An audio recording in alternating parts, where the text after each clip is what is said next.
많은 관심을 받고 있는 사건, 사고들 짚어보겠습니다. 지금 이 사건, 오늘은 문유진 변호사와 함께하겠습니다. 안녕하십니까? 네, 오늘 오전 검찰이 업무상 배임 혐의로 이재명 민주당 대표를 불구속 기소했는데요. 이건 어떤 내용인가요? 네, 수원지검은 오늘 이재명 더불어민주당 대표와 전 경기도지사 비서실장 정 씨, 전 경기도청 공무원 배 씨 등 3명을 업무상 배임 혐의로 불구속 기소했습니다. 검찰에 따르면 이재명 대표가 배 씨를 경기도 별정직 공무원으로 채용하고 경기도 공무원들로 구성된 사모님 팀의 팀장 역할을 부여했다는 주장입니다. 사모님 팀은 팀장인 배 씨의 지휘 아래에 경기도 예산으로 공무와 무관한 이재명 대표와 김혜경 씨의 식사, 과일, 음식 등을 구입 제공하고 개인 의류 등을 세탁하며 경기도 관용차를 사적으로 운행했다는 혐의를 받고 있는데요. 이 검찰의 주장에 따르면요, 이 경기도 비서실 의전팀인 일반직 공무원까지 동원해서요, 이 순회동 자택에 배달된 샌드위치와 과일 등의 결제가 공적인 용도로 적법하게 이루어진 것처럼 위장하기 위하여 비서실장의 관리하에 격려 및 간담회용, 코로나19 생활치료센터 근무자 격려용, 직원 초과 근무용 구매인 것처럼 허위의 지출 결의를 하여서 경기도 예산으로 처리했다는 혐의를 받고 있습니다. 네. 자, 검찰이 그러니까 이제 법인카드를 사적으로 이용했다라고 이제 혐의를 적용을 한 건데, 이재명 대표의 배임액이 1억 원이 넘을 것으로 보고 있습니다. 이 금액은 어떻게 좀 산정이 된 겁니까? 검찰이 파악한 이재명 대표의 배임 금액은 1억 653만 원입니다. 이 검찰은요, 관용차 사용 금액으로 6천여만 원, 과일 대금 2,700만 원, 샌드위치 대금 685만 원, 세탁비 270만 원 등을 산정했는데요. 검찰은 이 대표가 지사로 취임한 뒤 제네시스 관용차를 구입한 뒤에 자택 주차장에 세워두고 자가용처럼 사용하면서 공적 용도로 운행한 것처럼 운행 일지를 허위 작성 제출했다고 설명하면서 비용을 6천여만 원으로 산정했고요. 네. 또한 소고기와 초밥, 보교리 등의 음식이나 포장 음식을 경기도 법인카드로 결제한 다음에 경기도 예산으로 위 법인카드에 결제 대금을 지출하는가 하면, 사모님 팀은요, 이 이재명 대표의 집안 제사에 사용할 과일 등 제수용품을 경기도 예산으로 구입하여 과일을 무상으로 취식하고 허위 지출 결의를 한 것으로 파악하고 있습니다. 예. 네, 이제 검찰에서는 과일 대금으로 2,700만 원, 샌드위치 대금으로 680만 원 정도를 사용했다. 이렇게 지금 보고 있는 건데, 이재명 대표 측의 입장도 좀 들어봐야 할 것 같아요. 그런데 이 대표는 아직 공식 입장을 내놓지 않았고 민주당 차원에서 나섰더라고요. 네, 민주당 차원에서는 이것은 정치 공작에 불과하다. 그리고 사적인 용도로 사용한 것이 아니다라는 주장과 함께, 그리고 이재명 대표가 이 법인카드를 사용한 것이 아닌데 어떻게 아냐, 이것은 억지로 끼워 맞추기 식이라는 주장을 내놓고 있습니다. 네, 자, 그러니까 이제 이재명 대표가 직접 이 법인카드를 쓴 건 아니지만 지금 이 그 혐의점을 보면 얼마 전에 아내죠, 김혜경 씨의 공직선거법 위반 사건 1심 재판 벌금 150만 원이 선고됐는데 굉장히 좀 맥락이 같아 보여요. 그렇죠? 네, 맞습니다. 얼마 전에 이제 김혜경 씨에 대한 판결 선고 역시도 배 씨가 사용한 카드 대금을 과연 김혜경 씨가 사용한 것으로 묵인한 것으로 암묵적으로 동의한 것으로 볼 수 있느냐가 핵심 쟁점이었는데요. 네. 이 부분에 대해서 재판부는 유죄를 인정하고 벌금 150만 원을 선고했습니다. 검찰은요, 이 지난 14일 이 대표 배우자 김 씨에 대한 이 판결문의 내용을 면밀히 검토해서 이번 공소장에 반영했다고 밝혔습니다. 1심 재판부는 김 씨에게 벌금 150만 원을 선고하면서 이 경기도 예산 유용 사실에 대해서 이 김 씨가 이 부분을 알았던 것으로 파악했는데요. 검찰은 1심에서 벌금 150만 원이 선고된 김 씨의 10만 4천 원 결제 건이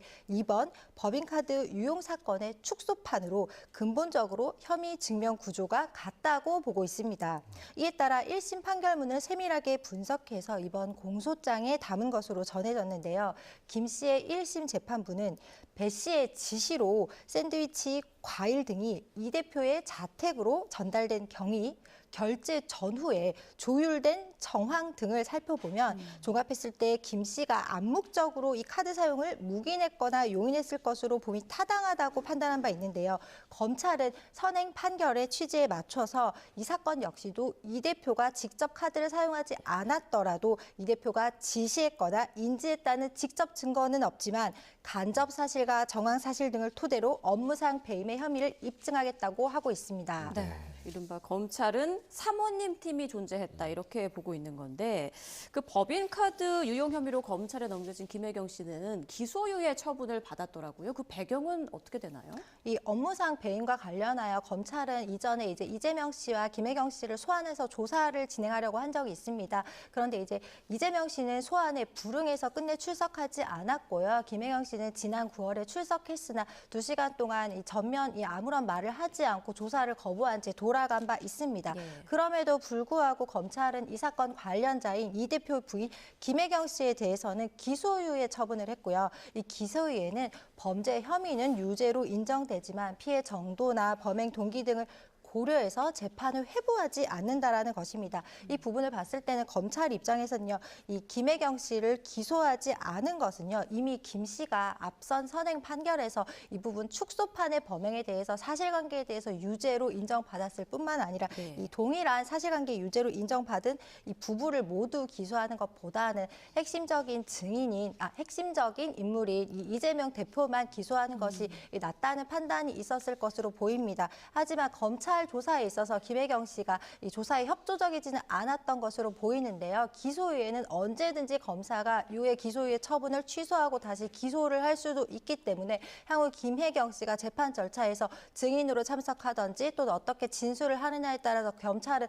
언제든지 이 기소유예 처분을 취소하고 또다시 기소를 할 수 있는 가능성도 열려 있습니다. 네, 자 김혜경 씨는 기소유예가 됐고 이재명 대표는 기소가 됐습니다. 그러면 아내가 기소유예 처분을 받은 부분이 향후에 이제 이 대표 재판에도 좀 영향을 줄 수 있는 부분입니까? 기소유예 처분 자체는 검찰의 판단이기 때문에 법원의 판단은 아닙니다. 하지만 법원 역시도 검찰의 판단을 일정 부분 반영하기는 합니다. 하지만 기소유예가 검찰이 기소를 유예한다는 것이 유죄로 인정하나 기소를 하지 않는다라는 점이 결정적으로 법원의 무죄 판단, 유죄 판단에 결정을 미치지는 않을 것으로 보입니다. 법원은 독자적으로 이재명 대표의 유무죄 여부를 판단할 것입니다. 예.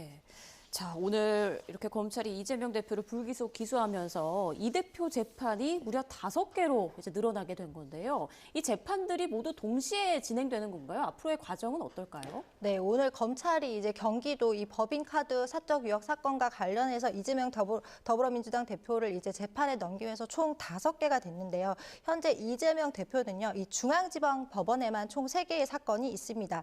첫 번째 사건은 지난주 금요일이죠. 1심에서 징역 1년에 집행유예 2년을 선고받은 공직선거법 위반 사건이 있고요. 다음 주 월요일이죠. 25일 1심 선고를 앞둔 위증교사 사건, 그리고 세 번째는 대장동 백현동 개발 의혹 및 성남FC 불법 후원금 수수 사건, 이렇게 중앙지법에만 3개의 사건이 있고요. 수원지법에는 기존에 이제 쌍방울 대북 송금 사건만 있었습니다. 하지만 오늘 검찰이 추가로 하나를 기소하면서 수원지법에도 2개의 사건, 이렇게 총 5개의 재판이 있게 됐습니다. 하지만 지금 서울중앙지법원에서 심리 중인 이 대장동 백현동 위례 신도시 이 의혹과 이 성남FC 불법 후원금 사건은요, 이 11개월에 걸쳐서 이제 위례 심리를 마치고 지난달에야 이 대장동 사건의 첫 심리가 들어갔습니다.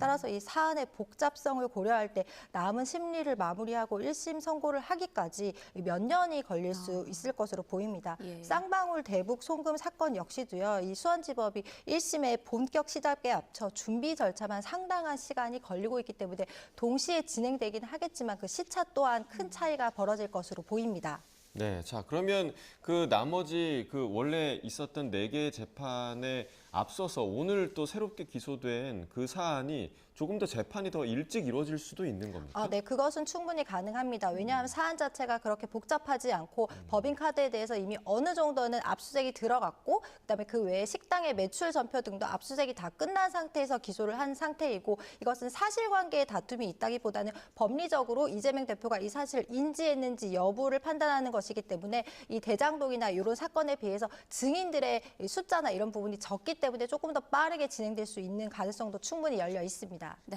앞으로 진행될 5개의 재판 어떻게 진행될지 관심이 집중되고 있습니다. 자, 저희가 준비한 다음 이슈로 이제 넘어가 보겠습니다. 관련 영상부터 보고 오시죠.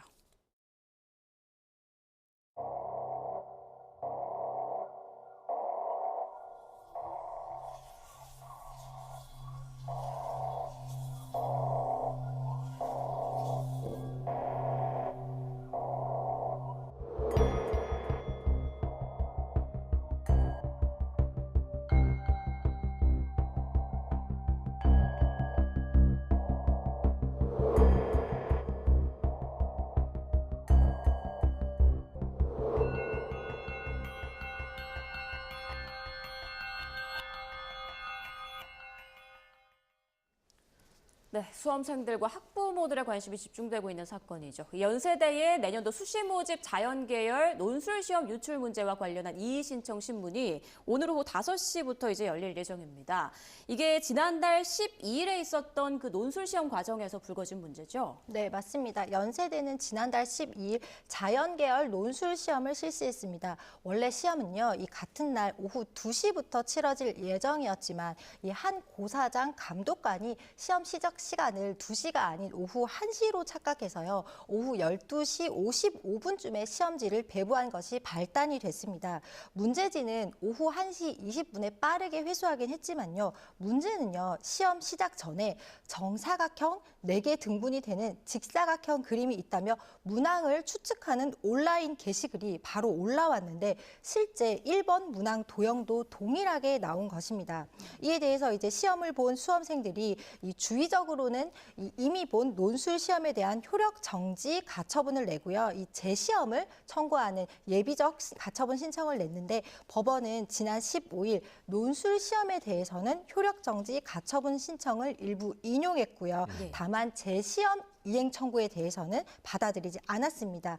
이에 따라 이제 합격자 발표 등 후속 절차가 지금 중단된 상황인데요. 이에 대해서 연세대는 바로 이의 신청을 했고 그 이의 신청에 대한 심리가 오늘 오후 5시에 열릴 예정입니다. 자, 이 중단된 부분에 대한 이의 신청을 지금 연세대가 한 건데 오늘 오후에 이제 이의 신청 신문 과정이 지금 예정이 돼 있습니다. 자, 이 신문 과정에서 양측 그러니까 학교 측과 이제 학생 측의 치열한 공방이 좀 예상이 되는데 쟁점은 뭐가 될 것으로 좀 예상하시나요? 쟁점은 명확하게 논술 시험이 어떻게 그러니까 빠르게 시험지가 배부되는 바람에 시험에 공정성이 훼손되어 있는지 여부입니다. 예. 연세대 입학처는 문제지 배부부터 회수까지 연습지에 의해서 시험지가 가려진 상태라서 학생들은 문제를 볼 수 없었다며 논술 시험의 공정성을 훼손시킬 만한 행위가 파악되지 않았다라고 주장하고 있습니다. 하지만 수험생들 사이에서는 재시험 요구 목소리가 높은데요. 해당 시험은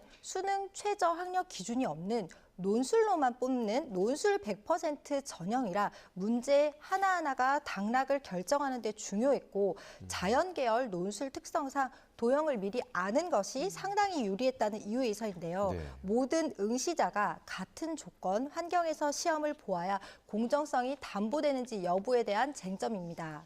네, 그러니까 연세대는 논술 효력 정지 가처분에 이제 이의를 제기했고 이의 신청이 받아들여지지 않으면 항고심까지 다투겠다 이런 입장인데요.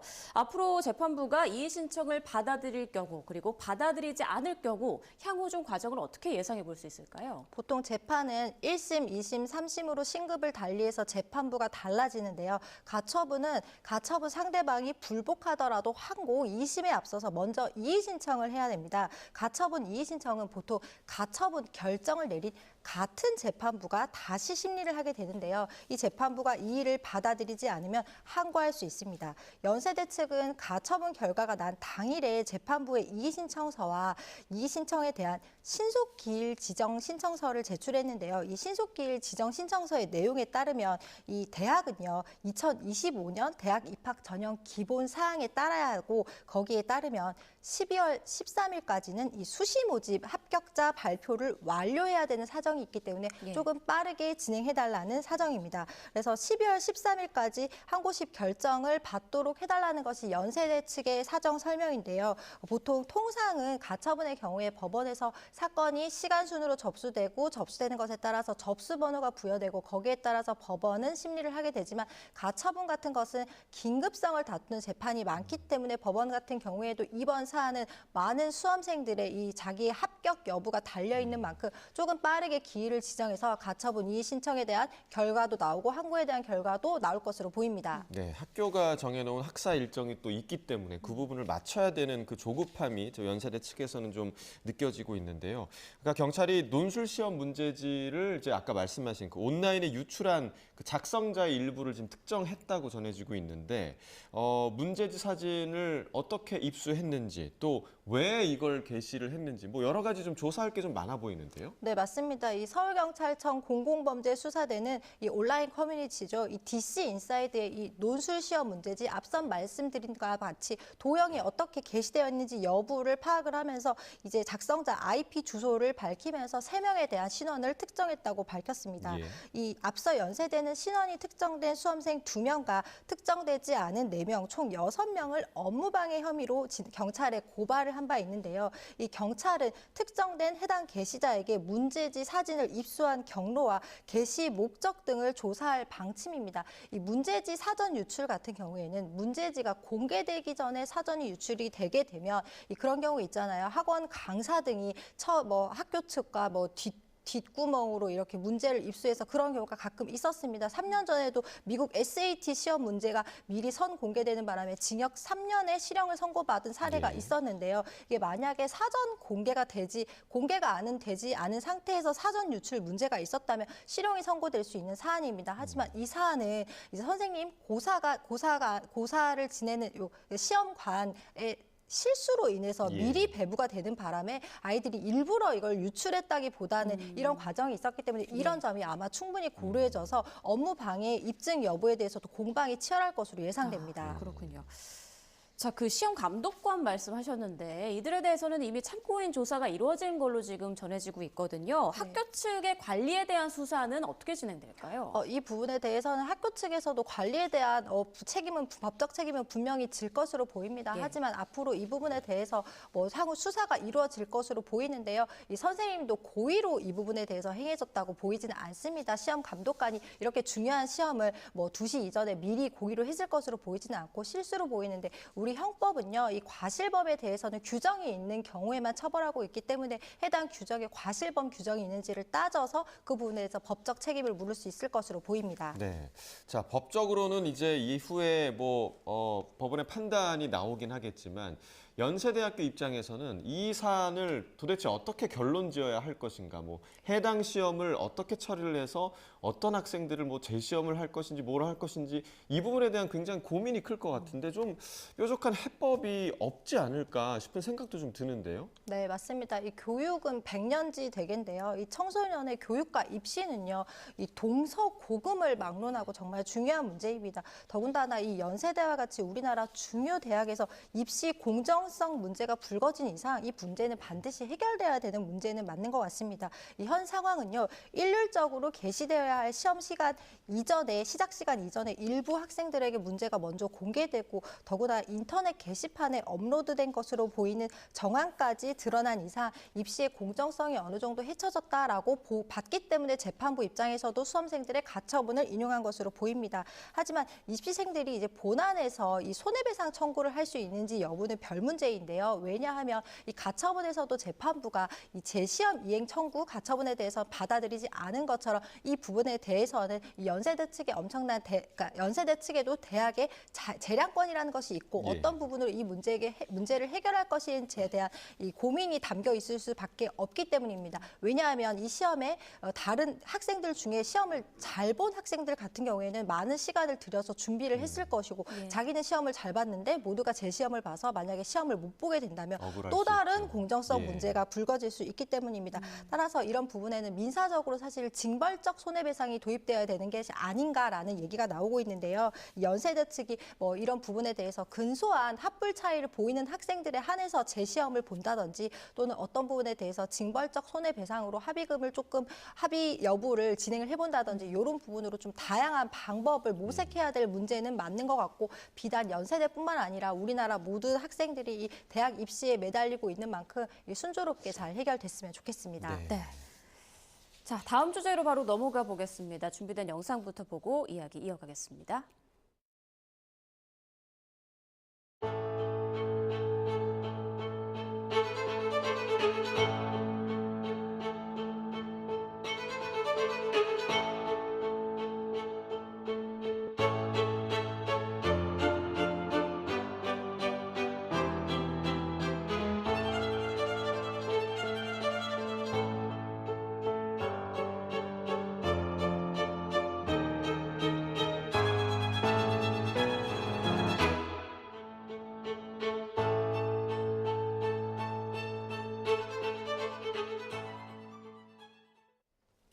네, 이런 일이 은근히 좀 주변에서 일어나고 있는 것 같은데요. 연애 빙자 사기, 이른바 로맨스 스캠 사기단이 이번에 경찰에 붙잡혔다고요? 네, SNS에서 미군이나 유학생 행세를 하면서 친분을 쌓은 다음에 이 금품을 요구하는 이른바 연애 빙자 사기죠. 이 로맨스 스캠으로 거액을 가로챈 일당이 경찰에 적발됐습니다. 서울경찰청 마약범죄수사대는요, 이 로맨스 스캠 국제 사기단 총책인 러시아 국적의 남성과 조직원 12명을 사기 등 혐의로 검거해서 검찰에 송치했는데요. 이들은요, 피해자 14명으로부터 총 68회에 걸쳐 14억 원 상당을 편취한 혐의를 받고 있습니다. 네, 사실 저도 이제 SNS 통해서 비슷한 그런 메시지를 받아본 경험이 있긴 한데, 자, 이들은 그 뭐 파병된 미군 혹은 뭐 유학생, 뭐 해외에서 근무하는 뭐 선박 조향사 등을 사칭하면서 사기 대상을 좀 물색한 것으로 보이는데, 구체적으로 좀 어떻게 접근을 해서 범행을 벌였나요? 네, 이들의 이제 압수수색된 이 매뉴얼을 보면요, 이 피해자의 감정과 이 감정에 호소해서 이들에게 돈을 이렇게 편취할 것을 네. 이런 내용이 적혀 있는데요. 매뉴얼도 있군요. 네, 이들은 유학생 행세를 하면서 은행 계좌가 동결돼서 내가 해지할 비용이 필요하다. 이 동정심에 호소하는 경우도 많고요. 이 해외에서 근무하는 군의관인 척하면서 내가 나중에 다시 들어가면 너랑 결혼할 테니까 미리 그 자금을 좀 보내달라. 뭐 유엔과 우크라이나로부터 보상받은 금괴를 대신 내가 받아달라. 이렇게 배송비를 요구하는 방식도 있고요. 또 다른 피해자 같은 경우에는 해외에서 근무하는 선박 직원을 사칭하며 짐을 보낼 테니 통관비를 대신 납부해주면 나중에 변제하겠다고 속인데 넘어가서 1억 6,500만 원의 피해를 본 사람도 있습니다. 이 중에 뭐 1억 3천만 원은요, 피해자가 대출까지 받아 건넨 돈인데요. 이게 왜 이런 일이 가능하냐면 이 일당은요, 프로필에 가짜 사진이나 경력을 올리고는요, 남성 피해자에게는 이 여성인 척 하고요. 이 여성에게는 남성인 척 하면서 이 연애 빙자 사기를 이 시도해서 범행을 저지르고 있습니다. 네, 모두 조심해야 될 것 같은데 이 로맨스 스캠이라는 게 이성적인 어떤 그 관심을 가장해서 호감을 얻은 뒤에 상대방에게 이제 사기 행각을 벌이는 그런 수법이잖아요. 이게 어떤 유대 관계를 바탕으로 돈이 오갔기 때문에 사기 혐의를 좀 입증하는 게 까다롭지 않을까 싶기도 한데 네, 어떻습니까? 보통은 이제 로맨스 스캠 사기로 이제 피해를 호소하는 분들은 대부분 가지고 오는 것이 핸드폰입니다. 네. 핸드폰 안에 이 오픈 카톡이나 텔레그램인데요. 보통 이 상대방이 이제 그 다수가 들어있는 이 오픈 채팅방에서 말을 걸어서 이 친분을 쌓은 다음에 돈을 요구를 하고 이 돈을 처음에는 내가 이런 병원비가 필요하다라든지 뭐 통관비가 필요하다 이런 식으로 돈을 받은 다음에 그 돈을 돌려받으려면 더 입금해야 된다. 이런 식으로 로맨스 스캠이 진행되기도 합니다. 하지만 이 로맨스 스캠 사기가 이 특정하기 쉽지 않거나 하지만 계좌가 있는 경우가 많기 때문에 이 수사가 진행되고요. 이 피해자들이 많은 신고가 들어온 계좌인 경우에는 이 피의자가 이렇게 이번 사건처럼 검거되기도 합니다. 네.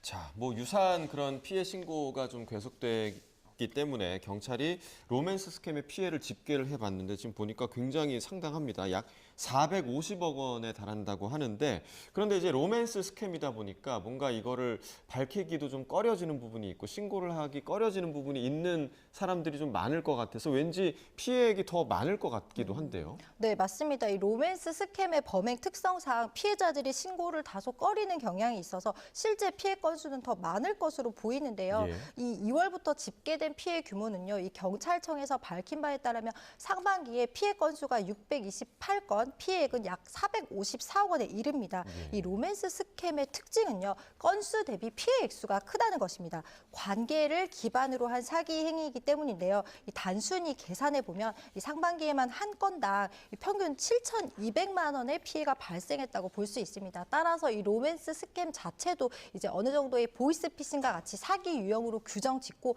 경찰에서도 이제 엄정하게 처벌하기 위해서 대응하고 있는 것으로 보입니다. 네, 보통은 이제 처음부터 돈을 요구하는 게 아니라 SNS 등으로 어느 정도 의 친분을 유지한 다음에 돈을 요구하는 그런 수법을 이용하는 걸로 보이는데 경찰이 범행 유형을 정리했다고 하더라고요. 네, 경찰은 올해 형사사법 포탈 개편으로 이 로맨스 스캠 범행을 별도로 관리하고 있습니다. 이 정확한 피해액을 이제 산출하기 위해서 노력하고 있는데요. 경찰이 보는 로맨스 스캠 범행 유형은 크게 5가지입니다. 아까 말씀드린 바와 같이 내가 물건을 들여오는데 통관비를 대납해달라, 예. 쇼핑몰에 투자를 해달라, 생활비를 써야 되는데 차용을 해달라, 포인트를 좀 대신 환전해달라, 자금 세탁을 해달라 이렇게 있습니다. 로맨스 스캠도요. 이 보이스피싱 조직이 하기도 하는데요. 이 역할이 각각 나뉘어져 있고 이 타인의 정보를 갈취하며 주된 범행지가 해외에 있다는 등으로 이 실체를 확인하기가 다소 어려움이 있지만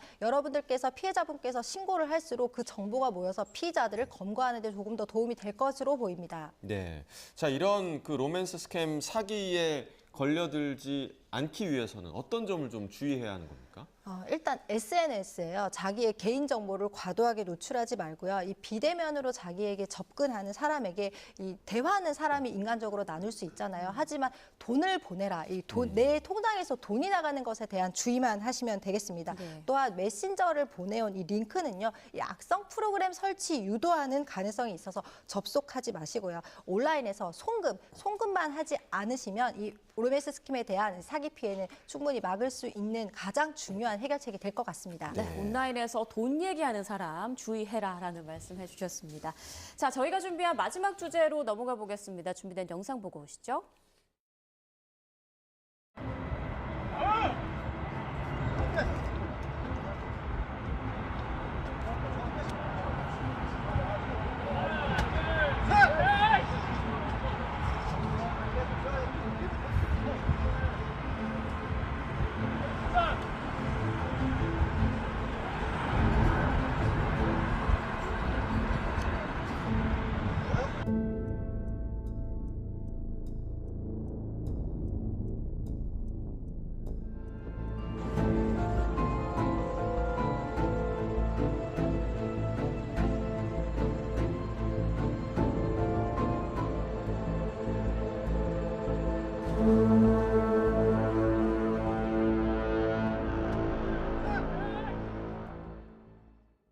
네, 관련 영상 보셨는데 지난 주말에 있었던 일입니다. 경찰의 음주 단속을 거부하고 도망친 30대 남성이 추격 끝에 이제 붙잡혔는데요.